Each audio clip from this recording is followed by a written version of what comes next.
Decipher this. Hello and welcome to Decipher This, a podcast about music and technology from Ensemble Decipher. I'm Taylor Long. And I'm Chelsea Loew, and we are so excited to be joined today by Erin Rogers. To tell you a little bit about her, she is a Canadian-American saxophonist, composer, improviser, and music technologist dedicated to new and experimental music. Her work ranges from chamber music performance to solo experimental improvisation to individual and collaborative compositions that incorporate live electronics, theater, and text. Rogers is co-artistic director of New York City-based performance ensembles Thing and Y, New Thread Quartet, Hypercube, Pope Bama, and she's also a member of the LA-based group Wild Up. Thank you so much for being with us here today, Erin. Thank you, Taylor. Thank you, Chelsea. It's a pleasure to be here and to chat with you both. Very honored to be part of this and very glad to be talking with you today. Yeah, thank you. You're involved in so many different projects, but also sort of different types of things. You're a performer, composer, you do collaborative work, improvisation, theatrical stuff, music technology-oriented projects. So one of our questions is sort of how did you get started? Because you have to start somewhere, and then how did that eventually branch off into all of these sort of multifaceted interdisciplinary practices? Well, I'm not so young. That's part of it. So starting when I was a kid, learning piano, learning saxophone. When I was growing up, I had a really, really good saxophone teacher. A teacher that, where I grew up was a rural area in Western Canada. And, there wasn't a strong band program and I didn't have jazz band or anything like that. But there was a really strong personal music teacher on the saxophone and of the era where she would bring in cassettes of these French saxophonists and I would go home and listen to them, these sort of masters of style that had descended from like Marcel Mule. And without getting too deep into the weeds here, I learned saxophone, a very modern type of saxophone playing from France in a very rural area of Alberta, Canada. So it made sense the way things were evolving and the more I learned that this field was quite large, I could actually do this for my life. So I entered University of Alberta, studied saxophone, and caught on to composition. I actually wrote pieces, as a young person, played them in the festivals, but didn't have sort of the same surrounding of composers and influencers now that, I can imagine it would be like to grow up, in a center like New York and just be constantly surrounded by this music. But composition became interesting to me in university, and I started writing for my sax quartets. I started writing for individual performers that I was going to school with, and it just so happened I was in college right when some of the early versions of Finale came out, so I learned the Finale notation from the early software, and I got interested in a lot of the sort of experimental ways I could play sounds together without having all these instrumentalists in a room. And then it wasn't too long before I started working in DAWs and working, with MIDI, which was still very new to me and took me a while to figure out. I went to grad school in Bowling Green, Ohio, to study, again, saxophone and composition this time. And Bowling Green's an amazing center for saxophone, for contemporary saxophone with John Sampin, and also for composition. When I got there, it was Marilyn Shrewd, Eleni Lilios, Michael Keane, and Burton Bierman, who all four of them I got to rotate between studios. So I could listen and learn from Marilyn Shrewd and then go and study with Michael Keane. And then I learned so much from Eleni Lilios, who's actually my very first composition professor and is just an absolute expert when it comes to understanding sort of electronic music, building music, using technology as a basis point. And that was really, I didn't know at the time just how influential that would be on my career. But I was very lucky to have chosen to go to Bowling Green and for them to have accepted me there. That program, if you don't know it, has now become there's a doctorate in contemporary music and all sorts of different ways in which they work with students to help them just build a huge catalog of skills for a career in music and a multifaceted, kind of multi-hat type of career. So I moved to New York 2005. So I've been here almost 20 years. And when I got to New York, of course, there's the sort of downtown, uptown scene. There was just so much to take in. I performed gigs with classical groups, and then I met up with people who wanted to just jam at venues like ABC No Rio that were open then, or CBGBs, and I played with indie bands, and I kind of landed here without much knowledge of what or direction, and said yes to everything. And I think that's part of why now I feel like I am involved in so many things, or kind of understand a lot of the scene, just having been doing a lot of different things for 2 decades. So as Chelsea mentioned, the group Thing NY was sort of my first group that I became a regular member of. And Thing NY was founded by composer-performers based in a practice of improvisation and collective composition. And our big thing was just trying things out, playing game pieces, improvising together, building shows where we wouldn't even know what was going to happen when we got on the stage. We'd just figure it out, almost like a sketch kind of improv. And that group today, almost 20 years later, is still active and doing really, really fun things. Everyone in the group is, has built their careers and gone in so many different directions, and we all always bring it back to each other and sort of try new things. It was sort of the first group that got online and did a Zoom opera when the pandemic hit. It was sort of the group that when there's a new space that opens up somewhere is down in the sand digging, and so the creativity and the inspiration I get from those friends and colleagues in that group have sort of spurred that part of my creative spirit. And since then I play with a number of chamber groups and have built some ensembles that sort of have regular seasons, and the practice of commissioning work, performing work, self-presenting, traveling and touring, and of course all with the idea of sort of giving back our music or presenting our music that we believe so much into our local communities. So that's in a nutshell. That was a big breath. But that's kind of that's how you end up doing so many things. Yeah, so you touched on this already with Thing NY, but I think the next logical place to go to is, because you are a composer-performer and all these other things in between and around, how do each of those things affect your practice? How does performing with Hypercube and Pope Bama and other groups inform your composing and vice versa? Yeah, I mean, it's just being constantly around music all the time, and different styles, different creative practices, different processes. And that every time I come from a meetup or a session or a rehearsal or a workshop, it's just I come full of all of these ideas, either about how to put things together, what happened when we did this, we worked with this artist today, and their ideas were incredible.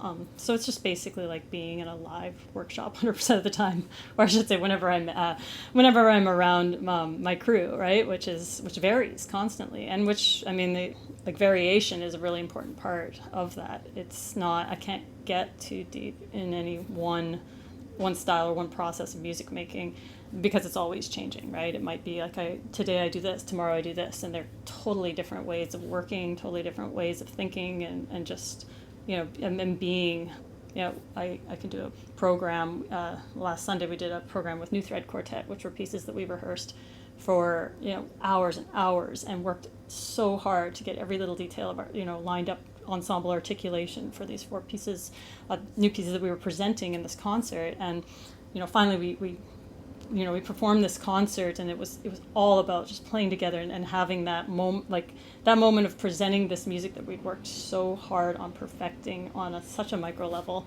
And then the next day, I performed with Cecilia Lopez and Ingrid Labrock and 2 other saxophonists in this concert at Roulette that was structured compositions that had, strong ideas, but that relied so much on just player input and improvisation. And it was such a different way of making music, and also cathartic in its own way, that it's just I left that concert just feeling the effects of 2 nights in a row of just such different styles of saxophones, in this case, making music together. And that's, I think, for me, that's just it's a really powerful way to experience music, because you're always experiencing it in a different way and perfecting those different styles and different practices in different ways, but next to each other. That's really awesome. It seems like this kind of multifaceted nature or realm that you live in is beneficial to like all portions of it, and they feed each other in ways that might not be as thriving were they solely on their own. So that's really cool to see. I've heard you talk about this idea of like familiarity for you. So you're from Western Canada originally. And so I heard you talk about how instead of like doing residencies, you kind of like going back to that space. And this, I kind of see a parallel here with like working with these same people for years and years and having that level of familiarity in the work. I would think really heightens the level of collaboration and the level of improvisation you're able to achieve with them. And I know you guys do a lot of like collaborative compositions and stage works and that kind of thing too. Could you tell us about a collaboration that has really been meaningful to you? Sure, yeah. I mean, the fellowship I have with my colleagues in Thing and Why, I mean, it's deep. It's like akin to a sibling relationship with each of them, and we know each other so well that it's sort of like a really, it's a friendship, but it's also, I mean, you're working together, so you're going to places that might be difficult in terms of just, opinion or artistic ideas, and yet there's just like an underlying strength in knowing that you can kind of say anything and be supported, or if you need anything, you can be supported. And we talked with each other the other day and just had this realization. It's not the case when you walk into like a new gig with new people as freelance. You know your role, you decide, okay, I know contractually this is what I'm going to do, and then there's some music making and obviously a professionalism. But with the Thing in my crew, it's we know each other so well. We know that person A needs a break for 5 minutes, and so over here is going to get really hungry in about an hour, and then we're going to have to stop because that will derail, or we'll have to, we have to understand that so and so can only be on this platform for so long. And it's not just those types of things. It's also like, I really wish so and so were here to help with this because we can wait and then have so and so's, because so and so has really great ears and will be able to come in and give us thoughts on this. We all go to each other's shows. We all support each other. It has that like really family quality, and that over time it's a strength of a network. And so when we're building works together, we know we can rely on each other, and we know that we can support each other, and it'll result in the best product. So, I mean, with Kelsey Bell, she and I are putting out an album this year. We've recorded it all. It started off as a voice saxophone project and playground, as I mentioned. So we started renting space in a dance studio and got together in 2019 and just started trying out sounds. So neither of us were committed to creating work necessarily from a page, from the traditional sort of composition starting point. We started running around the dance studio, making noise, playing with the space in the room, trying out different vocal techniques with the instrument, and eventually came upon a really interesting combination of voice and saxophone where Kelsey was singing directly into the bell of my sax.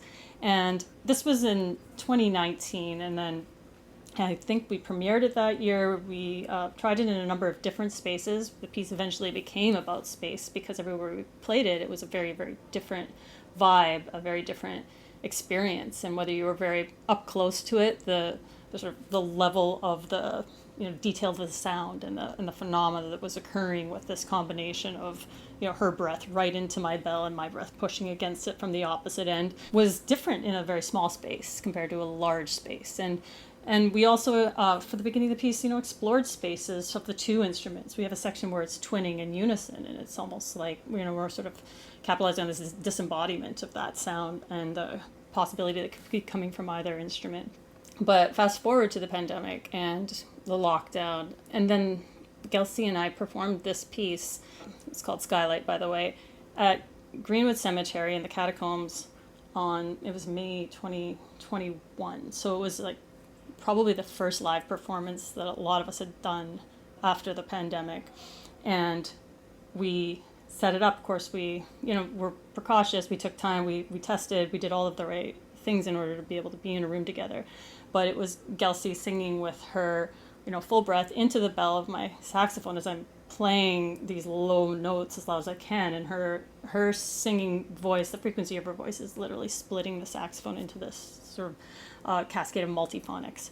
And all of this with our first live audience, they were only allowed to come up so far because of course there was, all sorts of fluids fly over. There's breath. She's like, and this might sound crazy, but like I can feel her breath in my mouth through this piece. Yeah, of course. And it's just, it's coming through, and she's inside of my breath in a physical way.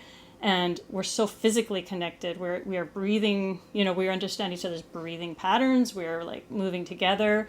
And that piece at the time, the strength of that intimacy in a moment where, we had gone so long without, sort of like public gatherings, and then to have a colleague there that you've worked with for so long, and that you trust, and that you know so well and love so much, that you can be, in that, intimate breathing space without like, it's just like, I have a romantic partner, or a family member is probably like the only other thing I can think of that would be that close, and for the reason we're both so committed to doing this, and we both are like completely accepting of each other's sort of like personal humanness in this moment. That's, I think, a level that you get to when you work with someone for almost 20 years. So that's part of the beauty of being able to make a piece like that. There's a trust, let's just say. Now we'll listen to an excerpt of Skylight, composed and performed by Erin Rogers and Kelsey Bell.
That was an excerpt of Skylight, composed and performed by Erin Rogers and Kelsey Bell. And going forward, Erin, I'd love to talk to you about a piece that you wrote for our group, Ensemble Decipher, that we are so excited to be able to do the New York premiere of this October 23rd, 8 p.m., Roulette Intermedium. Come out, you guys. It's going to be an awesome show. But something that really struck me about it was kind of the treatment of temporality and place. And I think it really is telling in the title, with the title being Telegraph, and just the type of technology you're using, the kind of effects we're getting. We're hearing just, a lot of things that are taking me into like total stillness, or maybe feeling like it's back in time, cutting to the present. It really like made me think about time differently in terms of timbral treatment, the texture density. There are these like gestural echoes that happen, especially between the vocal parts with my part and Nilü's parts. And some of the effects you're using, like feedback and reverb, where sometimes it's very, very present and like you're hearing the sound right near you, whereas otherwise it feels really far away. And I was just wondering if you could tell us, one, a little bit about the piece in general, but two, kind of those aspects and how they influenced the work. Yeah, there's a lot going on. I mean, I remember when you first asked me to write it, and I thought about the ensemble, and it actually, it just occurred to me that this is a really great opportunity to work with folks that are very comfortable with technology and also very adventurous. I think this really is a case where technology is used and should not always be used perfectly, but should be, in some cases, it's very important that somebody have a strong command of technology. In the case of like player 6, for example, who's basically running the entire show, all the levels of the sound of every mic, and is sort of covering, a large amount of really important material, but is also like, and is a performer in that way, but not necessarily performing in the traditional sense of like, traditional instrument or piano or something like that. But I basically started writing the piece thinking individually about what players were, what I knew of the performers, what I've heard them do, what I know of sort of their music style, things that I think might be fun for them, and also what might work all together. So it's this constant going back and forth from individual performers, and characters in a way, but related to the actual humans, which are you, amazing musicians, performing this. What is your wheelhouse? What is, what's something that's also doable? So any of these parts, I thought I had to think carefully about, sort of a percussion writing way where you're like, can I set this down and pick this up at the right time? Can I put my foot here and also do this? That kind of thinking through the entire thing. And then also to give a palette of interesting sounds to everybody. So it starts with that kind of idea, like how do I come up with a sound world that's interesting? How are is everybody responsible for a certain amount of tasks, division of labor kind of thing? And then what are those sounds? Why?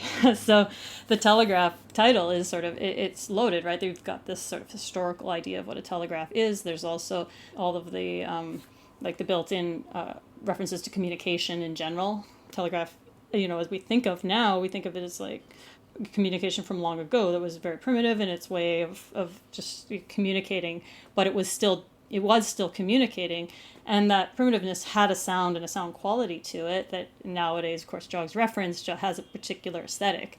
And so when matching sounds, it was a combination of like hi-fi, lo-fi. Lo-fi was very acceptable, but of course the whole piece can't be continuously lo-fi. There has to be moments where we contrast the hi-fi to the lo-fi to redefine what lo-fi is, right? So we have Loew as player 2, basically moving around the stage with a very, very small amp. And Loew is the only performer that's sort of not tethered to a stage mic or a stationary position on stage. And that really small amp doesn't have to be of high quality, but it has to be able to have a certain volume level and a range of volume level to be able to sometimes mix, and at some moments mix with the rest of the ensemble. So if you think about it, you've got this traveling communicator, this thing that's visually coming in and connecting, and visually like creating a metaphor of communication with individuals throughout the stage, while also creating a lo-fi effect that sounds, and that might jog the idea of a telegraph and some of the sort of decor and sound detail that might have crept in an accidental way on a technology that was not quite perfect.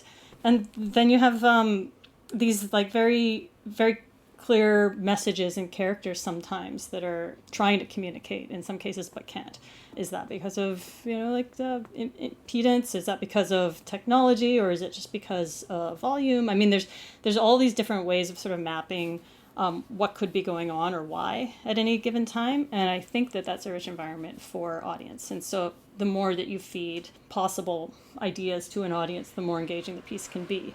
And so having this these multiple different stations, in some cases the sound is disembodied, where the action that they see on stage is coming up the speakers that are not local to the player.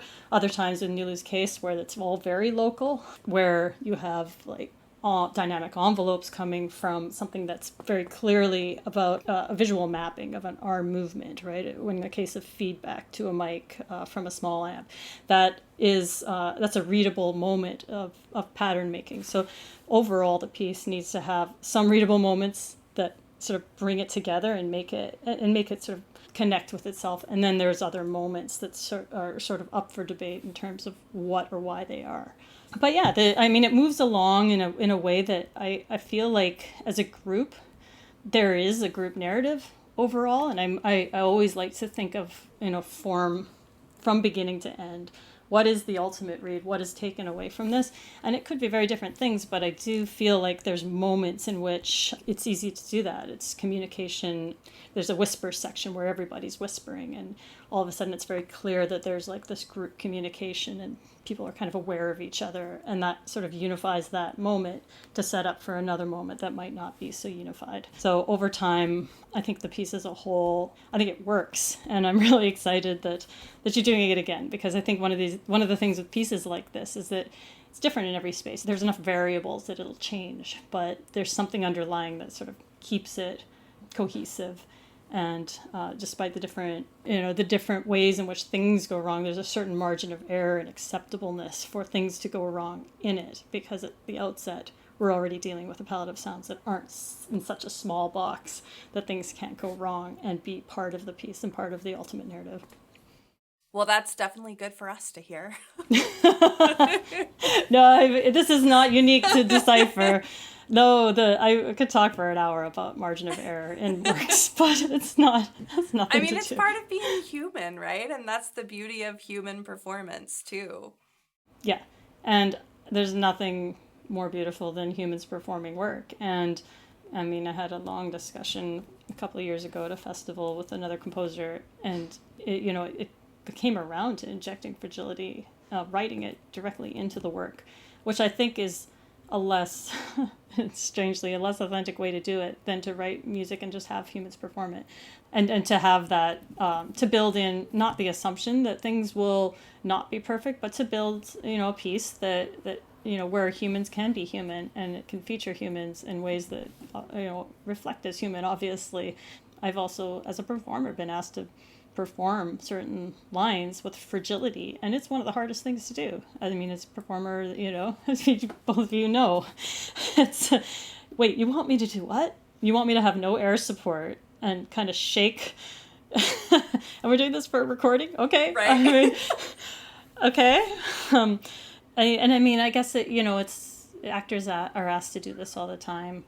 The more the music like this is, it's important for composers to be able to write these things and for performers to be able to understand what the character is and to be able to capture it. So eventually those lines won't sound improper. If the composer's doing a good enough job, it'll read properly. But it's difficult. So yeah, in this piece, you don't try to put anyone in a very uncomfortable situation, but try to create the fragility of the whole system by just the sort of summation of parts. Yeah. One thing we talk about a lot as a group is, it's in our bio, I think, trying to redefine virtuosity. And I think that has the capacity to sound a little buzzwordy, but I think we're actually pretty sincere about basically what you're describing, the sense that we're not super interested in, yes, we want to perform well and we want to be careful with how we rehearse and how we learn pieces and how we present things in live performance, but we're not interested in sort of the romantic ideal of, perfection and virtuosity being sort of this post-human, characteristic, because we're not perfect and we're okay with that. I don't think any of us are interested in trying to achieve that. Yeah, it's funny, right? We all grew up in an era of just seeing spectacular performances, flawless performances of concerti with orchestra and perfect performances of, monologues and amazing acting. Amazing performance art everywhere. And I think as a product of that, you sort of crave human authenticity in a way. I heard authenticity is the new avant-garde? I heard that a few years ago now. It was either authenticity or honesty, but I felt like, the idea that you can capture realness on stage is, it seems counterintuitive to the, what we know to be sort of command and that sort of athletic idea of performance and practice and just honing in. But in reality, it's sort of being able to be yourself in a way but yet still present something that feels earned and feels feels like, you worked for and believe in. And that reads is interesting, right? I mean, I think that finding the balance between that authenticity and craft, right, and practice, like music will get better with more rehearsal.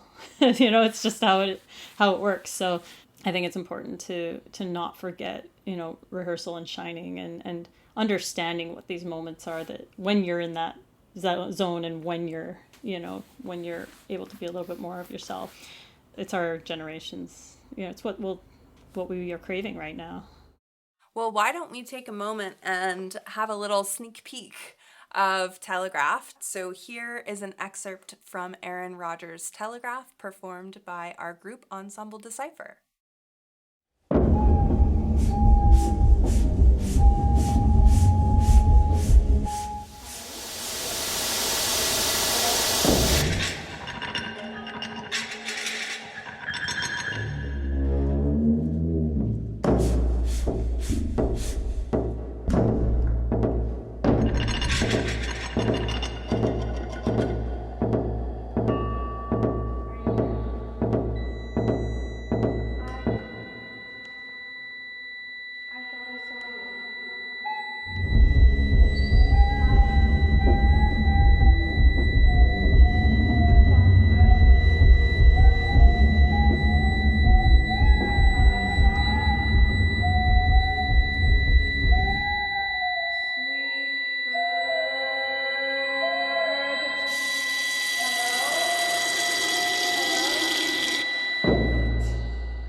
That was an excerpt of Ensemble Decipher performing Erin Rogers' work Telegraph, written for us. Erin, thanks so much for joining us today.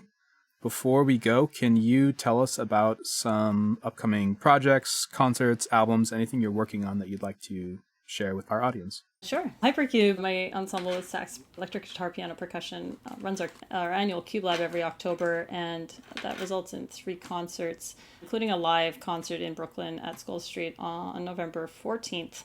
Prior to that, my duo Pope Alma has a few concerts in New York. In a couple weeks, we'll go to Ottawa, my home country of Canada. I've never performed in the capital city of my home country, but I'm very excited to go up there for the IMOO Festival in Ottawa on October 14th.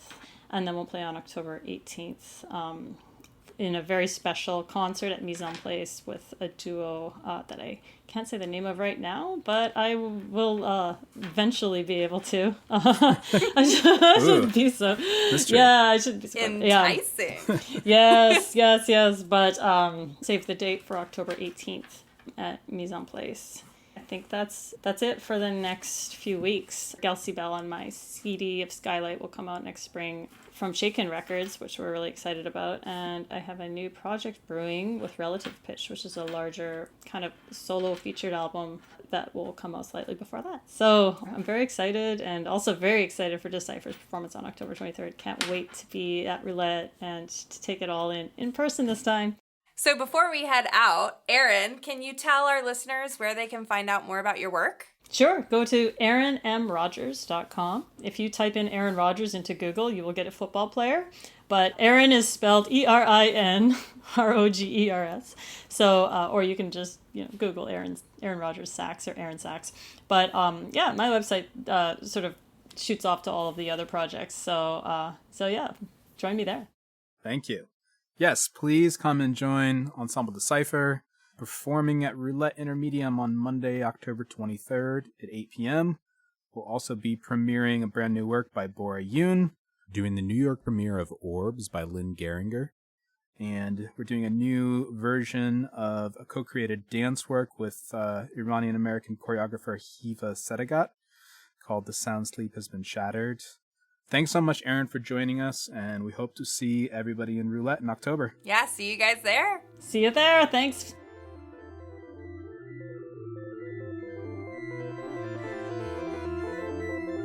Thank you for listening to today's episode of Decipher This. Special thanks to Erin Rogers for joining us today. Your hosts are me, Taylor Long, and Chelsea Loew. This episode was edited and produced by Joey Bohegian. We hope to see you at our upcoming concert on October 23rd, 2023 at Roulette Intermedium in Brooklyn.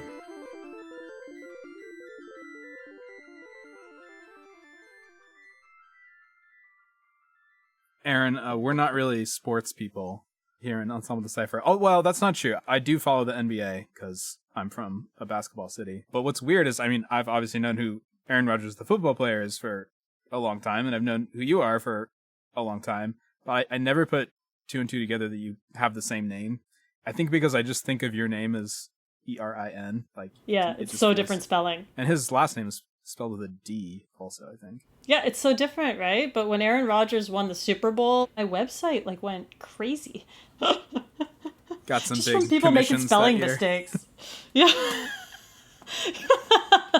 Yeah, not from CBS Sports or anything. But yeah, I would have taken it, actually. I would have been so funny.